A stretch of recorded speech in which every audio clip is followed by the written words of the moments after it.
En el episodio anterior del documental, vimos cómo los sapos de caña se convirtieron en una de las especies invasoras más extendidas y aterradoras de Australia. Pero, en comparación con la cantidad de estos animales, lo que ocurrió después fue mucho más aterrador.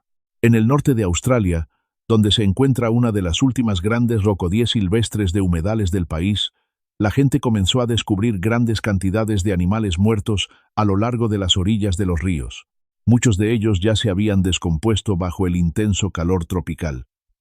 Se encontraban entre los pocos depredadores cuyo linaje existía desde antes de la era de los dinosaurios. Sobrevivieron al impacto de asteroides, a los cambios climáticos, a las edades de hielo, a todavía más cambios climáticos e incluso a la caza humana. Pero ahora, el 70% de su población había desaparecido por culpa de un animal 100 veces más pequeño que ellos. ¿Por qué una criatura que ocupaba la cima de la cadena alimentaria colapsó con tanta facilidad? ¿Y qué hará Australia para salvarla? Comencemos. En el territorio del norte, especialmente en la región del Parque Nacional Kakadu, se encuentra el mayor sistema silvestre de humedales tropicales que aún existe en Australia. El norte del país forma parte de un enorme sistema de sabana tropical que cubre aproximadamente 2 millones de kilómetros cuadrados y se extiende por Australia Occidental, el Territorio del Norte y Queensland.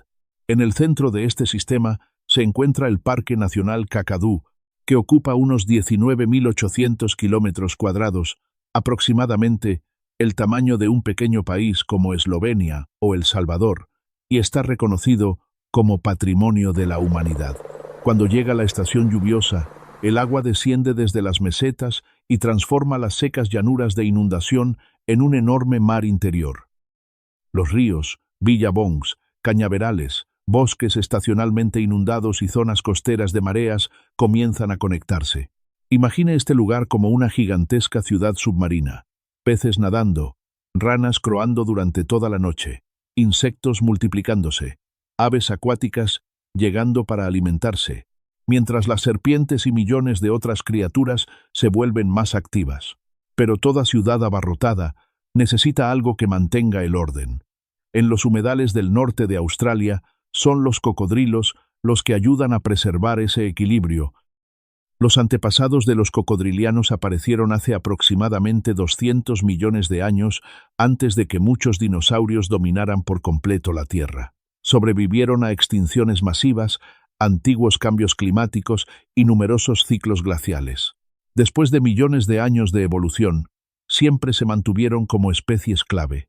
En caso de que no lo sepa, una especie clave es aquella que ejerce una influencia tan poderosa que, si desaparece, todo el ecosistema puede cambiar. Es como el caso de las nutrias marinas, que comen erizos de mar y protegen los bosques de algas. Sin las nutrias, los erizos pueden multiplicarse excesivamente y destruir por completo esos bosques, dejando a muchos peces sin un lugar donde vivir. O como los elefantes de las sabanas africanas, comen plantas leñosas, pisotean la vegetación y abren caminos, evitando que los bosques densos ocupen por completo las praderas. Los cocodrilos nativos de Australia desempeñan una función similar. Comen peces, ranas, pequeñas aves, reptiles y animales que viven cerca del agua, ayudando a impedir que determinadas especies se multipliquen de manera descontrolada. Cuando se arrastran por el barro, crean senderos, charcas y aberturas entre los cañaverales. Estas marcas pueden parecer pequeñas, pero ayudan a que el agua permanezca durante más tiempo en la estación seca, creando refugios para pequeños peces y zonas de alimentación para las aves acuáticas. En realidad, los cocodrilos nativos de Australia pertenecen a dos especies completamente diferentes. La primera es el cocodrilo de agua salada, el reptil vivo más grande de la Tierra y el verdadero superdepredador del norte de Australia. Un macho adulto puede superar los 6 metros de longitud y pesar más de 1000 kilogramos, aproximadamente el peso de un automóvil pequeño. Ejemplares famosos como Cassius y Lolong impresionaron al mundo porque su enorme tamaño hacía que parecieran auténticos dinosaurios vivientes. Muchas personas interpretan mal al cocodrilo de agua salada y creen que solo vive en el océano. En realidad, esta especie también aparece en ríos, pantanos, manglares y estuarios. Algunos estudios de seguimiento por GPS han demostrado que estos cocodrilos pueden utilizar las corrientes oceánicas para recorrer cientos de kilómetros. Pero el protagonista principal de nuestra historia de hoy no es el cocodrilo de agua salada, es el cocodrilo de agua dulce, una especie más pequeña y menos agresiva, pero extremadamente importante para los humedales. Los machos generalmente miden entre 2 y 3 metros de longitud y pesan aproximadamente 60 kilogramos. Sus hocicos largos y estrechos ayudan a estos animales a capturar con gran eficacia peces, ranas, pequeñas aves y otros animales que viven en las orillas, especialmente en aguas poco profundas. Y fue precisamente por este estilo de caza que se convirtieron en algunas de las mayores víctimas del invasor sapo de caña. Por cierto, antes de enfrentarse al sapo de caña, los cocodrilos australianos ya habían estado cerca de desaparecer al menos una vez. Naturalmente, no estamos hablando de tiempos prehistóricos, sino de la historia moderna. Hagamos una pausa de 10 segundos. En caso de que le gusten las historias sobre naturaleza, ciencia y las decisiones extremas tomadas por los seres humanos que afectan a ecosistemas enteros, suscríbase ahora al canal para no perderse el próximo documental. Ahora, volvamos a la historia. Durante gran parte del siglo XX, la piel de cocodrilo se convirtió en uno de los materiales de lujo más caros del mundo. Decenas de miles de cocodrilos fueron cazados por la piel suave y con pocas cicatrices de la región del vientre, utilizada para fabricar bolsos, zapatos y carteras de alta gama. A finales de la década de 1960, muchas regiones del norte de Australia estaban prácticamente vacías de cocodrilos. Según documentos del gobierno del Territorio del Norte, la población de cocodrilos de agua salada había disminuido hasta quedar reducida a solo unos pocos miles de ejemplares en todo el norte australiano. En muchos ríos cercanos a Darwin, los habitantes locales casi ya no podían encontrar estos animales. Entonces, Australia se vio obligada a cambiar de postura. Australia Occidental comenzó a proteger a los cocodrilos en 1970, seguida por el Territorio del Norte en 1971 y por Queensland en 1974. Después de solo unas pocas décadas, la población se recuperó con tanta fuerza que actualmente se cree que solamente el Territorio del Norte alberga más de 100.000 cocodrilos. Regresaron a los ríos, pantanos, rampas para embarcaciones e incluso a las zonas cercanas a las ciudades. En caso de que visite Darwin o Kakadu en la actualidad, encontrará señales de advertencia sobre cocodrilos en casi todas partes. Sinceramente, no es difícil entender el motivo. Muy pocas personas consiguen permanecer tranquilas cuando ven un enorme reptil cubierto de piel áspera detenido justo al lado de la orilla. Muchos habitantes comenzaron a desear que volvieran a desaparecer. Actualmente, el Territorio del Norte todavía mantiene un programa para controlar a los llamados cocodrilos problemáticos. Aproximadamente entre 200 y 300 ejemplares son capturados cada año en zonas frecuentadas por seres humanos, como el puerto de Darwin o la garganta de Nitmiluk. Al mismo tiempo, la industria de la moda nunca abandonó por completo a este reptil ancestral. Desde finales de la década de 1970, comenzaron a aparecer granjas de cocodrilos. En la actualidad, muchas instalaciones del Territorio del Norte están vinculadas con marcas internacionales de moda de lujo como Hermès y Louis Vuitton. Algunos bolsos de piel de cocodrilo cuestan más de $50.000, aproximadamente el precio de un automóvil. Pero justo cuando las poblaciones de cocodrilos australianos comenzaban a recuperarse, apareció una amenaza completamente nueva. Sí, los sapos de caña.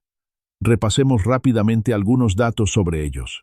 En 1935, el sapo de caña fue llevado a Queensland con el objetivo de controlar los escarabajos que estaban dañando las plantaciones de caña de azúcar. Sin embargo, el plan fracasó rápidamente porque los escarabajos vivían en los tallos de la caña, mientras que los sapos cazaban principalmente en el suelo. Los seres humanos no querían seguir criando estos animales y los sapos terminaron escapando a la naturaleza. Ese fue el verdadero problema. Una sola hembra puede depositar aproximadamente entre 20.000 y 30.000 huevos en un único evento reproductivo. Después de unas pocas décadas, los sapos de caña comenzaron a extenderse por todo el norte de Australia. Partiendo de Queensland, avanzaron gradualmente por el territorio del norte y después llegaron a Australia Occidental. Actualmente, su área de invasión supera el 1.000.000 de kilómetros cuadrados, una extensión mayor que el territorio combinado de muchos países. Durante determinados periodos, avanzaron entre 40 y 60 kilómetros al año. Los estudios también descubrieron que los sapos encontrados en el frente de la invasión poseen patas más largas, son más activos y pueden desplazarse con mayor rapidez, casi como si esta especie invasora estuviera evolucionando para extenderse todavía más deprisa. A primera vista, los sapos de caña no parecen rápidos, fuertes ni capaces de cazar muchos animales. Pero detrás de sus cabezas existen dos grandes glándulas venenosas, llamadas glándulas parotoides. Cuando son mordidos o amenazados, liberan una poderosa mezcla de toxinas conocida como bufotoxina.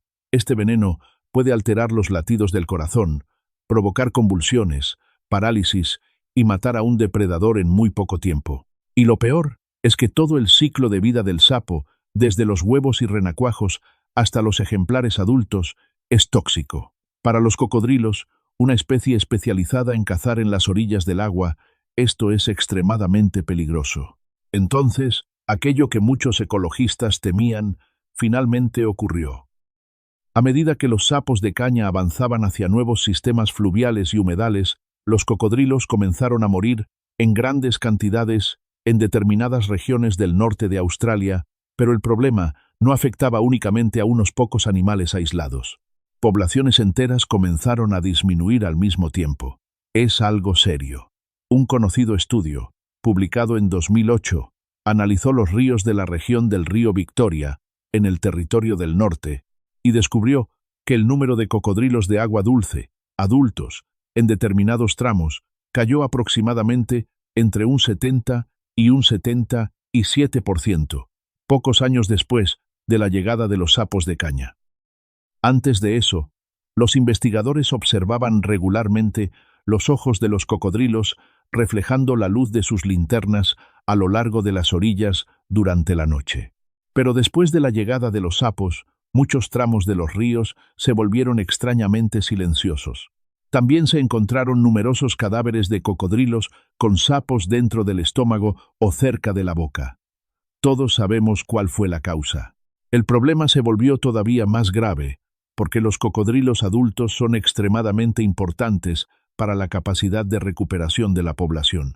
Un cocodrilo de agua dulce puede tardar aproximadamente entre 10 y 15 años en alcanzar un tamaño reproductivo estable.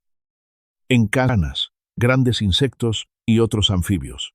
Mientras tanto, los cocodrilos de agua salada adultos generalmente cazan presas de mayor tamaño, como grandes aves, ualabis, cerdos salvajes e incluso búfalos de agua jóvenes.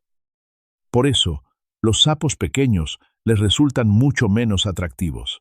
También existe otro grupo vulnerable, los cocodrilos jóvenes.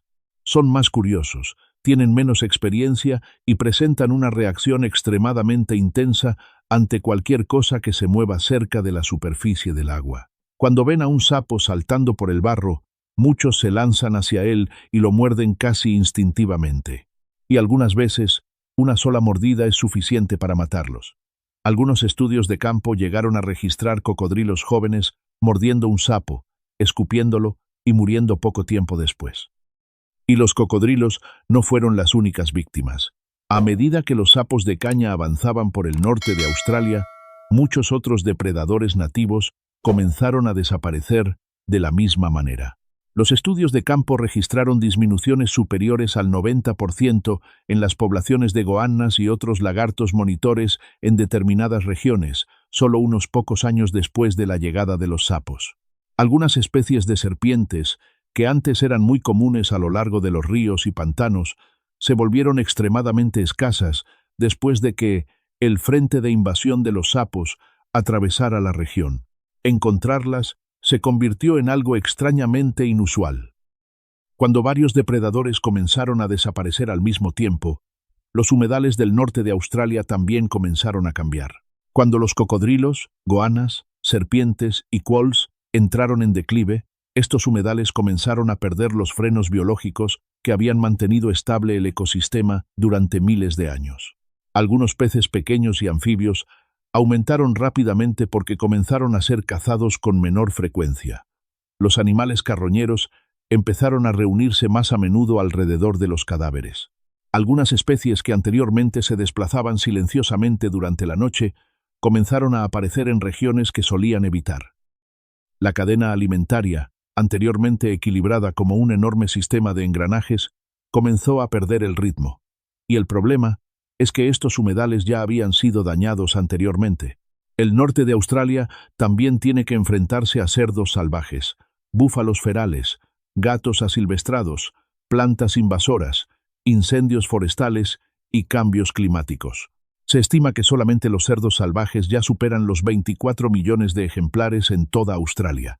Destruyen las orillas de los ríos, dañan los nidos de los cocodrilos y comen huevos de reptiles. Esto significa que, cuando aparecieron los sapos de caña, no estaban atacando un ecosistema saludable. Estaban golpeando un humedal que ya había sido llevado al límite. Entonces, llegó la estación lluviosa, el momento en que todo se volvió todavía más peligroso. El norte de Australia posee una estación monzónica extremadamente intensa. En muchos lugares, las precipitaciones anuales pueden superar entre 1000 y 1500 milímetros. En muy poco tiempo, las secas llanuras de inundación se transforman en mares interiores, el número de insectos se dispara. Las ranas se reproducen en oleadas gigantescas y los peces avanzan hacia las aguas poco profundas. Durante la noche, millones de sonidos surgen al mismo tiempo alrededor de los ríos y pantanos. Pero este también es el periodo en que los sapos de caña aparecen en mayores cantidades. Se extienden por las carreteras, cubren los pastizales húmedos y se reúnen a lo largo de canales, arroyos y orillas. Para los depredadores, la estación lluviosa normalmente sería la época de caza más fácil del año. Para concluir esta historia, los antiguos humedales del norte de Australia continúan cambiando. Los cocodrilos están intentando aprender a sobrevivir frente a una especie invasora con la que nunca se habían encontrado en millones de años de evolución. Pero la gran pregunta es, ¿conseguirán adaptarse a tiempo? Y existe algo todavía más aterrador. Quizá los cocodrilos no sean las víctimas más afectadas. En el próximo episodio, exploraremos por qué estos antiguos cazadores terrestres fueron tan devastados por los sapos de caña y qué ocurre cuando uno de los depredadores más importantes de Australia comienza a desaparecer. En caso de que le gusten documentales como este, suscríbase al canal y deje un comentario diciendo qué animal le gustaría que exploráramos en el próximo episodio.